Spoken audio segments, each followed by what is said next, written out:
Hello guys, sasa mimi nataka kuingia kwa shamba ya avocado. This is at home. This is my farm ya avocado. Hii ndio shamba ya avocado.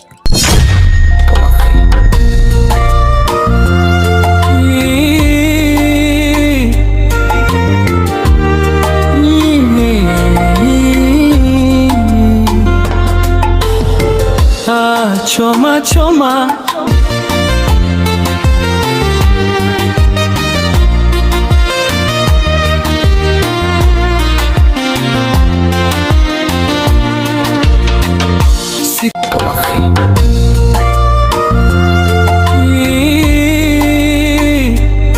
niko hapa na avocado kamungu na angalia.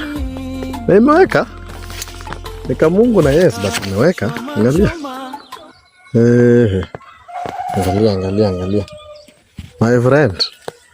And they are so sweet. If you want avocado, click up kwa Choma Choma. You'll get the best avocado. The kamungu na avocado. Sasa ni kushago. Sasa ni ukulima tu. Ukulima peke yake mzee.